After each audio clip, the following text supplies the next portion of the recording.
Welcome to Nerdy and Flirty, a podcast designed to help you create a life that you love. It's nerdy with science-backed information, and it's flirty. It's fun, it's quick, it's straight to the point.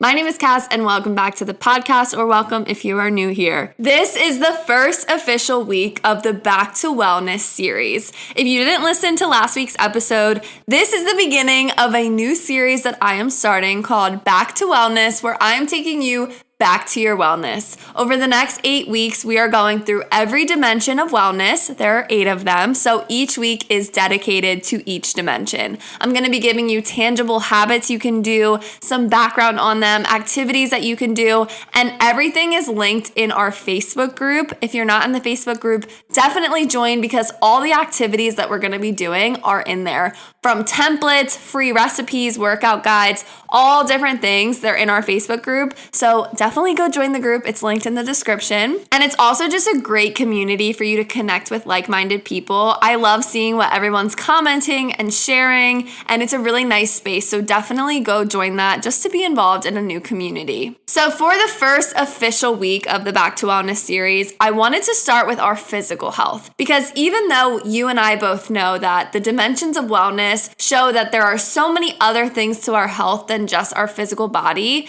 it is really important that we talk about the physical health. This is what everyone thinks about when we think about health and wellness. And I would be a horrible coach and a horrible wellness person if I didn't acknowledge the fact that this is really important. Our physical health is everything that has to do with the physical body. So our nutrition, our sleep, our workout routines. And you know that when one of those is out of whack, everything else in our lives also becomes out of whack. I know for me, when I'm not eating right and I go through a period of eating a lot of junk food, eating a lot of processed foods, I feel horrible. Mentally, I feel horrible. Socially, I don't want to do things. Intellectually, I'm not challenging my mind as much because I just feel bad. And so it's important that we do prioritize our physical health. But there are certain things that I want to put in here because I feel like out of all of the dimensions of wellness, physical health is the most misunderstood. A lot of people talk about physical health from workout routines, nutrition advice, and yet when I log on social media and I see people talking about it, every day there's something new that confuses people even more. So I hope throughout this episode, things get clarified for you, because even for me as a personal trainer and nutrition coach, when I log on Instagram, I'm constantly seeing so many misconceptions and contradictions that it can be confusing as a consumer. For example, I'll see one video that says, eggs are so bad for you, don't eat eggs. And then I'll see another one that says, eggs have so many nutrients, you need to have eggs. And that could be for anything. I've even seen where plain water is bad for you. And that just doesn't make sense to me. So throughout this episode, I want it to be somewhere that can clarify the advice for you, because I think it's great that so many people are talking about wellness now. But I also think some points get drug out or drawn out and dramatized, where now you're afraid to eat certain things. You're afraid to do certain things because there's just a lot of stuff out there that's not necessarily true. So for the Back to Wellness series, this week is going to be your physical health focus. So throughout this week, I want you to focus on your physical health. That's all I want you to focus on.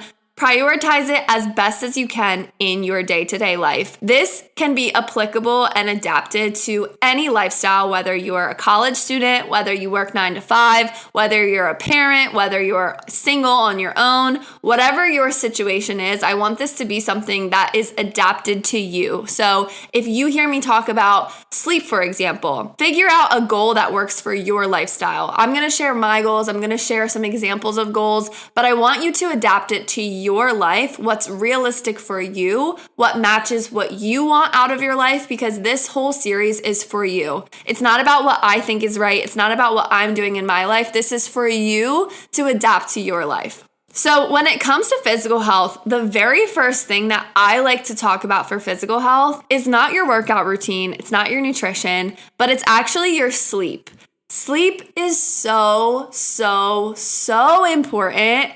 And it makes everything easier when our sleep routine is in check. I don't know about you, but I know for me, when I am tired, everything else is harder. If I didn't sleep good, my workouts don't happen or they happen terribly. I don't eat as well. I crave more sugar. I don't drink my water. I'm not as nice to people. When I am tired, everything else is so much harder. I used to say this to my clients all the time because some of them would struggle to come to the gym and struggle to do their workouts, and it was because they were so sleep deprived. They didn't have a good bedtime routine. They didn't have a good wake-up routine, and that makes everything harder, and it's not necessarily your fault. When you're sleep deprived, it is so much harder to do things. Your motivation is lower, your self-esteem is lower, everything is lower. So our very first priority this week is going to be focusing on sleep. Everyone is different with how much sleep they need and the ideal wake up and bed times. I'm not going to tell you to wake up at 5 a.m. every single day because the truth is that's not the best time for everyone. I used to have clients in the gym come to me and ask me, well, I want to wake up at 5 a.m. How do I start waking up at 5 a.m.? But their job completely did not align with that. For example, someone that works at a restaurant who starts their shift at 4 p.m. but stays there till midnight is not going to wake up at 5 a.m. and feel really good. In fact, I wouldn't recommend that at all if that's your shift. Versus someone that has to be at work at 7 a.m., they might wake up at 5 a.m., but they have to go to bed around 8:30 or 9 o'clock. There's a lot of stuff on social media about, oh, everyone should wake up at 5 a.m. or 6 a.m. or whatever random time, but that's exactly that. It's just a random time. It's something that someone came up with that sounds really good, but is not necessarily realistic or even healthy for every single type of person. If you work later, or even if you're more productive later, if you're a night owl, why are you going to force yourself to wake up at 5 a.m. if you don't have to? When it comes to sleep, I suggest that you look at your lifestyle. So what time do you have to be at work? What time do you get home? And then also look at when you're the most productive. If you feel like you're a morning person and waking up early and being productive makes you feel the best and actually feel the best, then that's great and that's a great goal for you to have. But if you're someone that you know late at night, that's when you really get things done and you're a night owl and you feel your best doing that, then that is perfectly okay too. When it comes to sleep, it's not about the hour that you wake up. Someone that wakes up at 5 a.m. every day could have a horrible sleep routine. What really is important is the quality of sleep that you're getting, and that could be at any hours of the day. So if you're wondering if you get high quality sleep, ask yourself these few questions. First of all, when you wake up, do you feel well rested or do you still feel tired? If you're waking up and you still feel exhausted, that's a clear sign that your sleep is either not high quality or you're not getting enough high quality sleep. Now, I'm not saying that you should be waking up and feeling completely ready to go, jump out of bed, excited, ready to go. I know some people are like that, but if that's not you, that's okay. But I am saying that you should feel rested. You should feel like you got sleep. And if you're waking up already feeling exhausted every single day, that's a clear sign that something in your sleep routine is not going the way that it should. Some things that can affect this are your bedtime routine and your wake up routine. And this is actually one of the activities that I recommend you do throughout this week, is to work on your bedtime routine. Focus on it. Look at it and assess it and say, is this the best nighttime routine for me? One of the biggest things that affects our sleep, but we don't necessarily take it seriously enough, is our screen time. I know everyone hates to hear this, but it really does completely transform your nighttime routine. If every night you come home, you scroll on your phone, you watch TV, then you go in bed and scroll some more, and then plug your phone in right next to your bed, and then wake up and scroll some more, and then start your day, that can be a huge reason why you're struggling to get high quality sleep at night. Not only because of the blue light and what everyone talks about, but also because it gets your mind racing at night. I know for me, if I'm on my phone, now my brain is running crazy thinking about what I have to do tomorrow, who I have to respond to, what messages I still have, what emails I have. Oh, and now I'm thinking about this and that, and now this murder documentary I watched at night, now I'm thinking about that, right? All of these things are keeping my brain awake when it should be relaxing and getting ready for bed. Especially if you realize that when it's time to go to bed, your brain is just racing with all of these anxious thoughts and all of these thoughts in general. It's probably linked to your screen time and the things that you're watching before you go to bed. So what I want you to do is this week, just try to change one thing for your bedtime routine to make it a little bit better. For me this week, my goal is to do a relaxing activity before I go to bed each night. So rather than just doing my normal routine, watching some TV, going on my phone, just going to bed all la-di-da, I want to start reading this book that I got, and that is going to be my goal this week for my sleep. That can be your goal too if you have something that you know you want to do. Maybe it's taking a bubble bath. Maybe it's reading a book. Maybe it's journaling. Think of something that is going to actually help you wind down. Another thing I like to do is I like to make a cup of tea at night because that helps me wind down. So whatever goal you have, just pick one thing. It doesn't have to be a bunch of things. You don't have to completely overhaul your routine. But I do want you to focus on that this week because this sets everything else up. When you have a nice sleep routine and you actually get high quality sleep, all the other things that I'm going to talk about in this episode become a hell of a lot easier, okay? So the first thing we're doing this week is prioritizing our bedtime routine, making it something you enjoy. Don't just do it because you saw it on Instagram. Do something that you know actually makes you feel good and really ask yourself, does this make me feel good? Get to know yourself a little bit better this week. Once our sleep is in check and we actually feel well rested, everything else becomes a lot easier. So the next part of our physical health is our nutrition. When it comes to nutrition, I see so much contradictory advice on social media and other platforms saying you should be vegan, you should be a meat eater, carnivore diet, paleo diet, this diet, that diet. And here's what I'll tell you as a nutrition coach. The only diet that I recommend is trying to eat as whole and unprocessed as possible. Now, of course, there are exceptions. If you know that you're gluten intolerant, for example, then of course don't eat gluten. But for sake of this episode with just an overview, whole unprocessed foods are going to be your best friend. Now, this doesn't mean every single food you eat has to be whole unprocessed foods forever, because the reality is that's not realistic for the society that we live in, but trying to do it as much as possible. I still have my ice cream every now and then. I still have cookies every now and then, but the main focus of my diet is as whole and unprocessed as possible. Now, what does that mean? That means foods that are in their most natural state, such as lean meats, vegetables, fruits, nuts, seeds, rice, whole grains, actual whole grains, not just a label that says whole grains.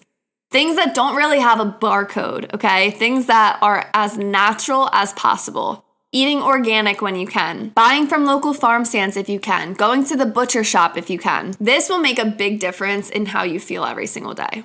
And trust me, once you start going unprocessed, it's really hard to go back because your body starts to crave unprocessed foods. I know no one wants to hear that, but it really is true because I don't deprive myself. I'll still have whatever I want when I want it, but when I do have it, my body does not react positively. I get bloated. My stomach hurts. I have all these different digestive issues, right? And it's because my body doesn't like that. My body does not feel good when I have these processed foods. And I still have them. I still go out to eat. I still have processed snacks, but not as frequently because my body simply does not like that anymore. And that's something that a lot of people start to notice when they start adding in these unprocessed foods. When you start to clean up your diet and you start to eat really whole natural foods, it's really hard to go back because you just feel so good. I even notice when I'm eating a lot of processed foods, maybe I'm having an off week, I'm going out to eat a lot, whatever the case is, my mental clarity is off. I start to have more brain fog. I start to have more anxiety. I start to crave more sugar. It's crazy how much your body gets used to whatever you're giving it. You don't even realize how bad those foods made you feel until you stop eating them. Some of the signs that I notice when it's time to clean up my diet is having crashes throughout the day. So I get really tired at like 2 o'clock, 3 o'clock. That's usually a sign that I either ate a lot of sugar or I just didn't eat a lot of balanced foods throughout the day. Anxious thoughts, racing thoughts, cravings. I notice that when I'm eating a lot of sugar, I start to crave more sugar and I start to crave salty snacks and all these different things.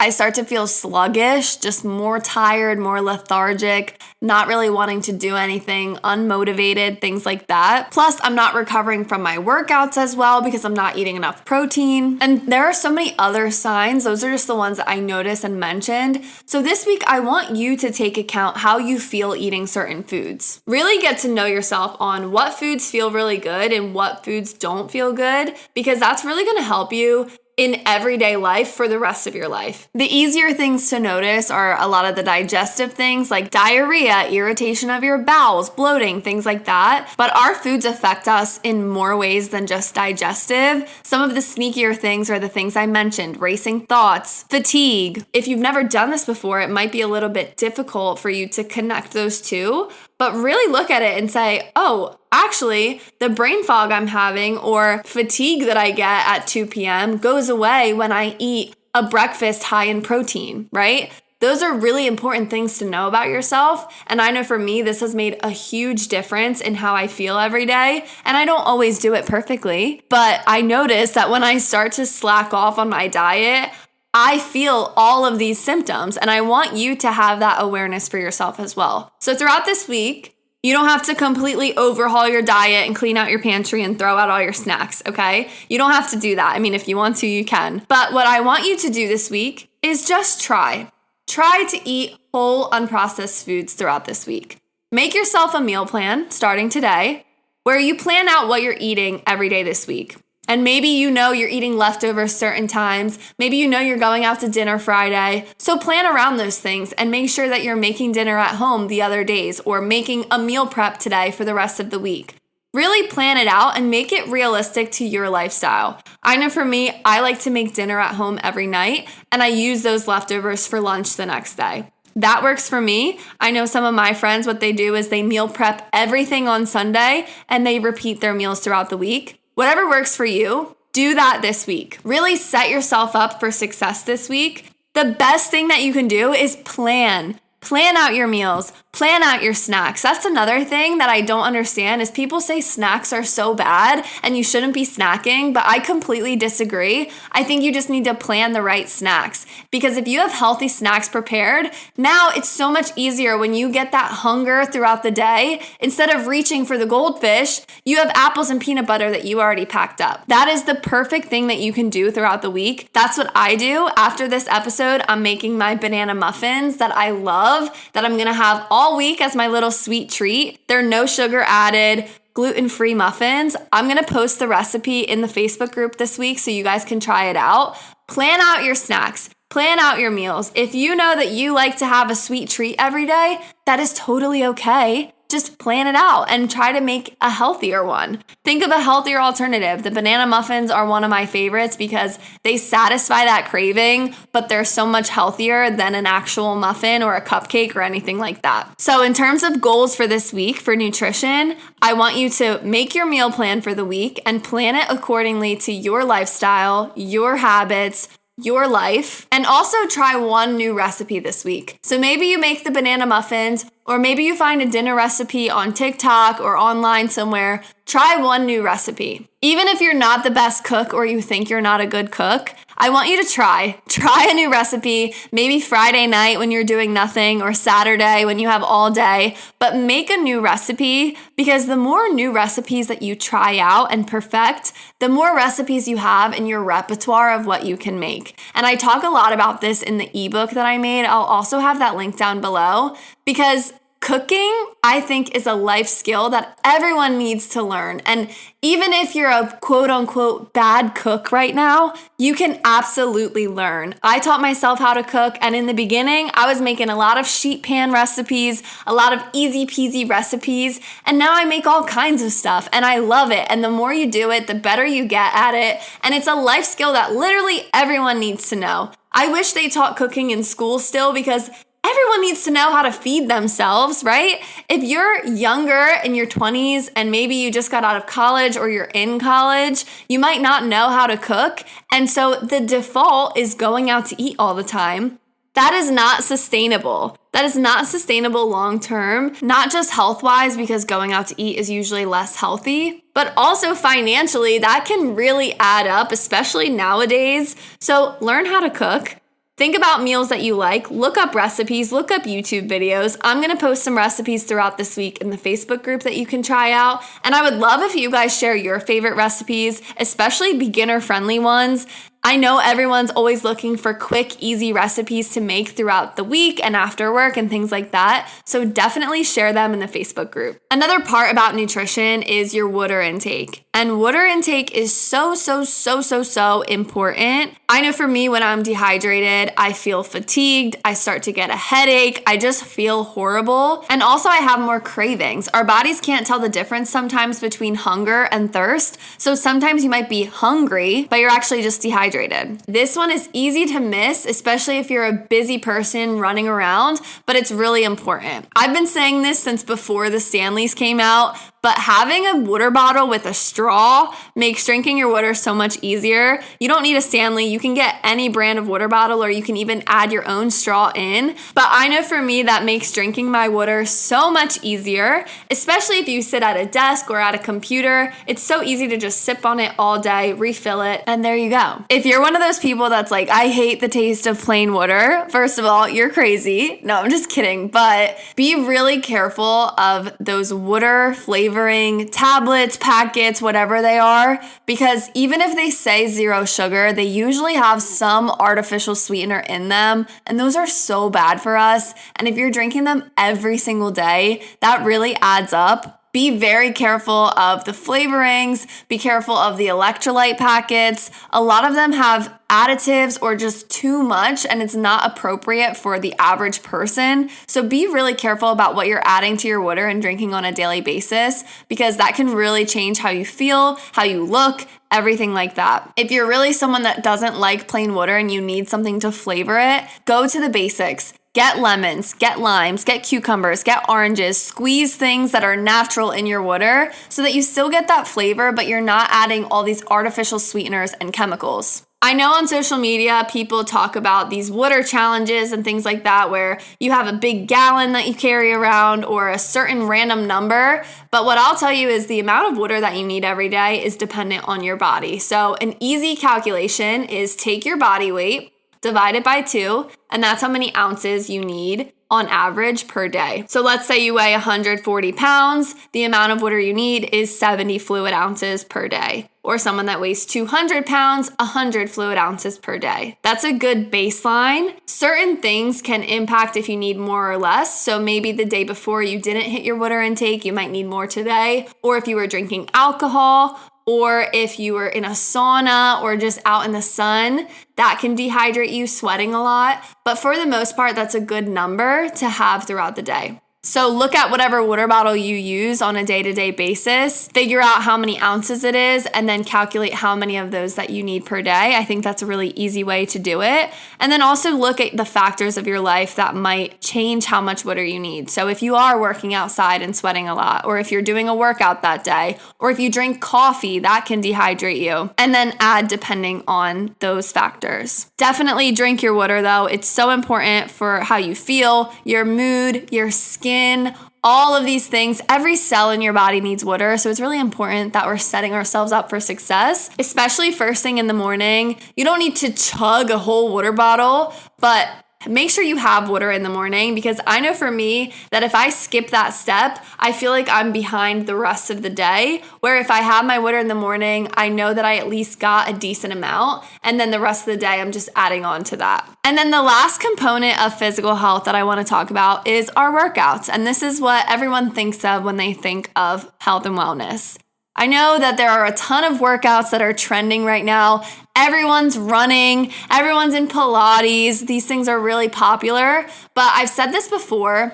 The best workout is the one that you do. So for me, for example, I am not a runner. I've never been a runner. I've tried it. I can't even run right now because of my ACL. Totally acceptable, totally fine. There are a million other workouts that I can do to live a healthy, balanced life. And the same goes for you. If you like running, awesome, do running. But if you don't like running, there are so many other things that you can do. And it's important that you do one that you enjoy. Whatever is fun is what gets done. In my opinion. If you have fun doing your workouts, you are so much more likely to go to them and do them. On the Facebook group, I'm going to post an entire list of different workout types that you can do. do. So maybe you can try new ones or figure out ones that you actually enjoy. There are so many ways to get physical activity in that you might not even be thinking about because we're so caught up in what's popular and what's trending. And so that's why I want to share that with you. I'm also going to share a little workout that you can do at home that takes no equipment,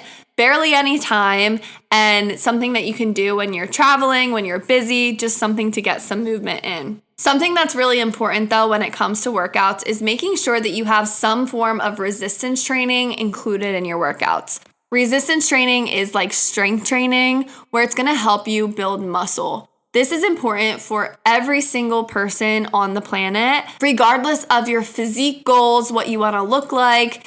It doesn't matter. It's important for everyone to do some form of strength training. Muscle protects everything in our body, and muscle is really, really important, especially throughout our lives and longevity, being able to move, being able to do things. A lot of times, older people struggle a lot because of their lack of muscle. And once we get older, we lose a lot of muscle pretty exponentially if we're not working at it. You don't have to do a 5-day workout split with all these heavy weights. You just have to do something to stimulate muscle growth. And especially if you're new to the gym or new to strength training, you could do body weight push-ups and body weight squats and see a positive impact. So it doesn't have to be that stereotypical gym rat workout, but of course, if you like that, add that in because that's awesome too. Muscle is super protective on our body, and it also helps boost our metabolism. The more muscle you have, the better you will feel. Muscle has so many benefits, from managing your weight, losing body fat, helping with bone density, aging, boosting your metabolism, improving your posture. There are so many benefits of muscle outside of just looking good. So it's really important that you include, I would recommend 2 days of resistance training per week. This can be through a class, this could be at home, this could be body weight, this could be in a gym with a personal trainer. It doesn't matter how you do it, but everyone can benefit from some form of strength training. I would say at least 2 days a week. And then if you want to supplement with other forms of exercise, that's perfectly acceptable as well. I promise you, building muscle will help with every area of your life. You will age better, you will move better, you will feel better. All of these things will improve, so definitely add some form of strength training. And like I said, I'm going to include some workouts on the Facebook group, so definitely join that because there's a ton of resources all for free in there. And invite your friends because I want more people in there. A goal that I have in terms of my exercises this week is doing my strength training and trying one new form of workout. So for me this week, I am going back to yoga. If you're new to the podcast, I had knee surgery back in March, so I'm still slowly adding in other things into my workout routine, and I got cleared to do yoga again. So I'm going back for the first time in over 6 months now. And so I'm really excited to try that out. I'm doing that this week on Thursday, and I recommend and encourage you to do the same. So it doesn't have to be yoga, but I recommend you try a new workout this week. Maybe you try going for a run. Maybe you try going to the gym. Maybe you take a class. Maybe you do Pilates. Maybe you put a YouTube video on. Pickleball, tennis. There are so many things that you can do, but I encourage you to try one new workout because you might surprise yourself. You might find, oh my God, I actually love this workout. And then you can add it in once a week, twice a week, whatever you want to do. If you really don't want to do that, think of a goal that you can set for yourself for your physical health. Maybe it's going to the gym again for the first time. Maybe it's going 2 times this week or 3 times this week. Or if you're already in a routine, maybe it's increasing the weights that you use or adding in a stretch routine, a mobility routine. Do something to elevate it just a little bit. And one more thing that I want to finish off with in terms of the physical health exercise portion is the power of walking. A lot of times we get so caught up in the nitty-gritty of exercises and how to do them and form and weights and all these different things. But walking is so beneficial to every single person. So a goal that I want for everyone is to increase their step count by 1,000 to 2,000 more steps. I'm not going to tell you 10,000 steps because honestly, that is a made up number. A lot of people talk about 10,000 steps, and 10,000 steps is great. But if you're not used to getting 10,000 steps, that's going to be hard to do just randomly one day. So look at your phone, look at your watch, look at something that already calculates your steps. I know the iPhone does it automatically, and see how many steps you're getting on average. Take that number and try to do 2,000 more. Now, 2,000 might sound like a lot, but 2,000 steps is about a mile, which takes about 25 minutes to walk. So I think you can find 20 minutes extra in your day. Maybe that's on your lunch break. Maybe that's early in the morning. Maybe it's after dinner. But find 20 minutes that you can go for a walk and do that. That will increase your step count by about 2,000 steps and maybe more if you have more time. But walking is a great way to add a little bit more movement. It's easy, it's free, you can go at your own pace, and it's also a great way to decompress. If you feel stressed after work, go for a walk. A 20-minute walk can completely clear your head and decompress you. It's also going to help you sleep better. All of these things are connected. So I really encourage you, walk 20 minutes maybe every day this week and increase your step count. Movement is a great way to boost your energy. And I know it's hard to initially push yourself to get off the couch and do it, but I promise you, every single time you do it, you're gonna feel better. This happens to me where I will feel so down, so tired, so fatigued, had a long day, stressed out. I'll force myself to go work out. And every single time when I'm done, I feel like $1 million because it's a really great way to boost your energy. In those moments, it's a lot easier and a lot more tempting to do things that give you a quick dopamine hit, like eating sugar, scrolling on your phone, shopping, things like that. Those are gonna give you a quick hit, but they don't actually make you feel good. Something that truly makes you feel good is getting movement. Bonus points if you're doing it outside, getting sunlight. That is going to make you feel so good. I promise you. It takes 5 seconds to convince yourself, oh my God, I actually need to go do this. And once you do it, you feel better every single time. Let's recap. Over this next week, all of us are going to focus on our physical health together. We're in this together. And make yourself small, attainable goals that you can actually feel really good doing. One goal for sleep. Mine is prioritizing my bedtime routine by doing something every single night that makes me feel good. Think about that thing for you. For me, it's going to be reading a book, but it can be anything that you want that you know makes you feel good. We're also going to prioritize eating whole, unprocessed foods, and we're going to try one new recipe this week. So figure out a recipe, look online, look in the Facebook group, and pick one new recipe that you can make and make it. Try it out. You're going to feel great, even if it turns out, it'll be a fun experience. And also make sure you do your meal plan this week. So plan out your meals, plan out when you're going out, plan out when you're staying in, when you're cooking. Promise you're gonna feel so much better about it. And then our last section for fitness is we are upping our step count by 1 to 2,000 this week. And we're trying one new workout form. So find a YouTube video, find a class, play a sport. Pick one new workout that you can do. It doesn't have to be long, and try it out. Or if you really hate that, find a goal that you can set for yourself and pick one fitness goal that works for you. I'm so excited about this series. I'm doing it with you. I'm going to be sharing my progress, my wins. I definitely want you to share it with me too on Instagram and in the Facebook group. And yeah, happy Physical Health Week. We got this. We're going to do great and we're going to feel so good.